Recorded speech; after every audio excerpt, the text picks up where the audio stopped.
Mid-season Invitational, Fnatic versus Team Solo Mid. As we heard, TSM would be playing 3 games today, all on the red side, so they can prepare for these last pick instances. Yeah, and again, there's those top lane bans that we were talking about. Always, right? Hecarim is the most banned champion against Fnatic in recent weeks. 12th consecutive ban that we've seen this. Huni wants his hands, he's not going to get it. Yeah, and this is the biggest stylistic mismatch we've seen between these teams, is the way the top laners play between Dyrus and Huni. Dyrus, incredibly low kill share for his team. Incredibly low damage dealt to champions, because Huni is a damage top laner. Dyrus is more of a guy who stays on an island and supports his team, and 5 top lane bans thus far. Yeah, and something we do have to highlight, Sejuani open, Gragas open. As far as junglers are concerned, Rainover is a big component in getting Huni going, or Febiven in certain cases. 6 top lane bans. These guys are going to get the pick of the litter. Wow. So here's the great thing.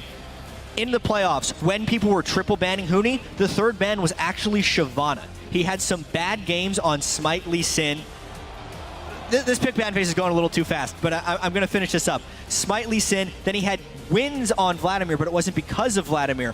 Also in the European playoffs, Urgot was a complete non-factor, yet it was Bjergsen's most played since the Cinderhulk patch, and Fnatic take it away. The only team that played the Urgot was Gambit, and they fell at the first hurdle against Unicorns of Love. This is something we have not seen Fnatic do, and as a team, we keep talking about that relative, mid-game power, mid-game aggressive style. We need to see if they can make Urgot fit the Fnatic playstyle, or maybe they're going to play something completely different here on the international stage. Very interesting to see where they will even put this. NAEU, when they do play Urgot, it's in that mid lane position. Not like other regions where Deft has been playing an AD carry and others as well. The Gnar gets picked up. I was wondering if we would see this. Neither Fnatic, neither Dyrus or Huni really went at this season. This is what happens when you have 6 top lane bans. We've also seen Gnar have a huge resurgence in both the LPL and the LCK. We know that Gnar is going to be a big pick Absolutely. At the MSI right here, so it's not that surprising that either Dyrus or Huni will have played and practiced a lot of Gnar. It is within their capability to play. It just was not one of their picks during their regional playoffs. Takeaway of the Rek'Sai from Rain over here, his early game pressure. See what he tries to get that back in the game with. And something I have to highlight, Fnatic won the first couple of weeks worth of games by comboing great pick potential from Rainover on Rengar, plus some sniping power from Febiven. With a number of champions available and all the bans, Huni also played a lot of Lissandra. We've got to keep that in mind. We need to see how deep his champion pool goes. If he goes Shyvana or that Lee Sin did not work out very well during the semifinals. Yeah, and this pick ban phase, Fnatic actually showed their hands pretty early here, and I think it's because they were afraid of Bjergsen playing LeBlanc just straight off. So Urgot is that flex pick that can go in the mid lane or as an AD carry. Yep.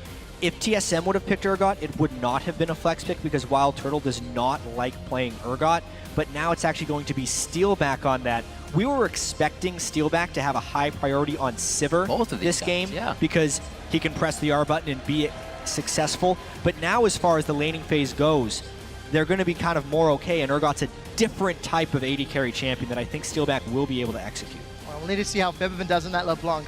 3-2 since 5.5 was implemented.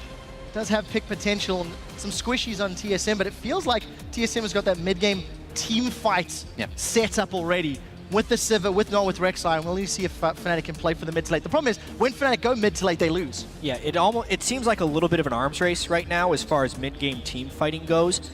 Fnatic's last 2 picks really have to cement their team composition right here. With 7 top laners already off the board, Huni's getting heavily stretched right now for his top lane champion, especially since he has to go up against Gnar. Whoa. Huh? It's potentially a top lane Cassiopeia from Huni right now, which... Wouldn't doubt it. That's not something you prep for. I'm going to be honest right now. Yet it could be the LeBlanc or the Cassiopeia. The Cassiopeia is much more likely, but holy crap. I feel like they banned everything and then took everything TSM would want to play in this game and said, that's the deal. We'll get everything off the board. Wow. Still looking in this, as they were saying, Crumbs mentioning TSM getting the red side. This is where Bjergsen can now counter the entire composition if he wants to. So far, Azir and Castaner are being hovered. Well, we'll see what they decide to lock in. I just want to hit home for Fnatic. This is completely changing the rules. With Urgot, Cassio, and LeBlanc, this is the first time they've played that combination ever, and it's the first time that they've done that in recent weeks. This is a completely different flavor that Fnatic's been putting out, but they have had a little bit of time to play with. This is so wild. Sejuani and Grog. Sejuani goes completely through the pick ban phase. TSM goes for a mid-game power spike focused team right here. They're gonna have to win this one early, I feel like, because Huni with the damage heavy top laner there in Cassiopeia will have a great late game edge, but it kind of takes away from Huni's mid-game impact already. It's very strange. And we need to see if they can handle that Cho'Gath. Both Huni and Febiven have respectively played Cho'Gath in the last couple of weeks, and I'm going to be frank, they sucked with it. They did not make it work. However, Bjergsen against Hai in the finals, he had a great performance. We'll be using him like an assassinator, right? Just going around, flashing over wall, bite, chomp, take Hai down in a second.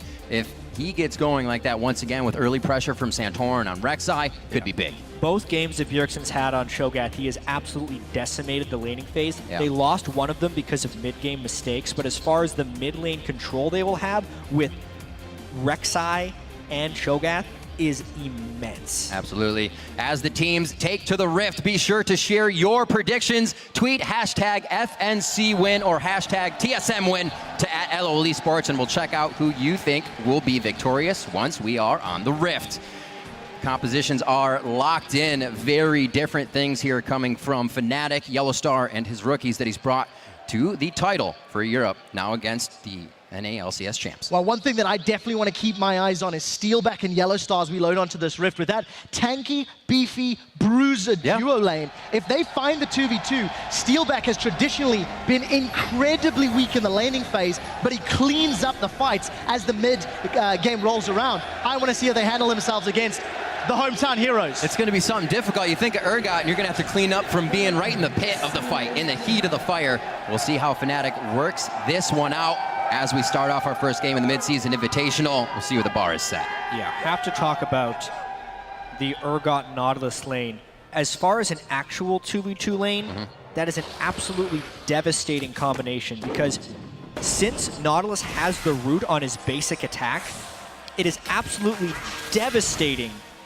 If you have to respect every single movement that Nautilus has in the laning phase if you want a chance at staying alive. Luckily for TSM, they have kind of been the masters of lane swaps in the playoffs. Every game in the finals against Cloud9, TSM won the early lane swap game, so they should be looking to swap this unless they've decided that they're okay in the laning phase and they want to throw a curveball at Fnatic for some reason. Almost every single game TSM does a lane swap, they find an experience and gold advantage over their opponents. But this game looks like they might be playing the Dragon Control normal lane phase game, because they're not even looking for deep wards, jungler denial, any of the tomfoolery they were pulling in the NA playoffs. This is a standard start from TSM. In lane phase even more. We've seen recently LeBlanc's picking up all these consumables. Faker did it game 5 against GE Tiger here. Again, Febiven's going to do it. Not a lot of pressure with drinking all that in your lane. So more lane phase. No, this is super dangerous for Team Solo Mid right now. They are not starting a jungle camp. It is completely on Lustboy to disrupt these Krugs. If TSM doesn't want a pretty big disadvantage early on, they take one small one, and Lustboy, he can't really do much right here. Well, I do see that trading back and forth, Steelback and Yellowstar. Going to get this 2v2. You know, we were touching on the warding stats between the respective supports, and Yellowstar has always been a vision control roaming mid. Something he does fairly often is goes and spends some time in that middle lane to help Febiven get an advantage.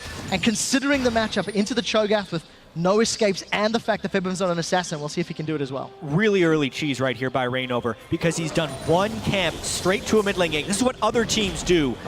And there goes Bjergsen. Hit up Bjergsen, forcing the flash, a rinse and repeat for sure. Once they get more levels on Febiven, Reignover will surely return to that lane. How many games have we seen in the North American LCS where Lustboy or Santorin do an early gank on a Bjergsen? Fnatic flips it around right here. And this is also why TSM doesn't typically lane in the 2v2. They didn't take early experience. Steelback and Yellowstar get the early level 2. Right. Wild Turtle and Lustboy will be on the back foot for almost the entirety of that laning phase, and TSM's flashes burned in the mid lane. This is a great start for Fnatic. And I have to take a step back and look at Fnatic. We were talking about their relatively linear playstyle. Fnatic going for those early to mid-game, fairly almost predictable team compositions, and they surprise everybody through picks and bans, and they've got a small advantage early, but let's see if they can make it count. Well, there's one thing we have seen about TSM through tournaments is they can't adapt in that game if the change is too big. They can adapt in the series, but the one game is the crush for them. I am flabbergasted that TSM didn't lane swap this matchup.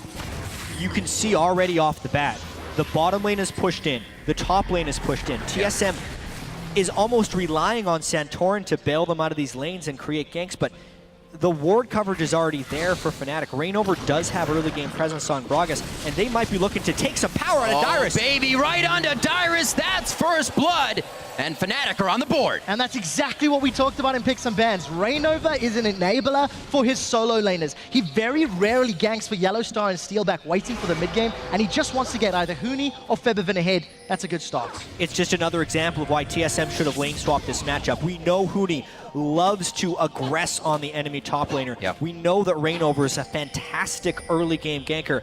And we also know that TSM is great at lane swapping, but this lane game is not something that got them through the playoffs. It's not something their team composition is built to do, and they are paying for it early on in this game. Really nicely played there by Reignover as well for that top gank. You can see Santorin was mid for what could have been a counter gank, but it went towards Dyrus. Reignover touching more than one lane here, trying to get that snowball going. Nice pressure by Santorin, but nothing really needed by Febiven to get out of that situation. TSM starting to push back in the bottom lane, but you can see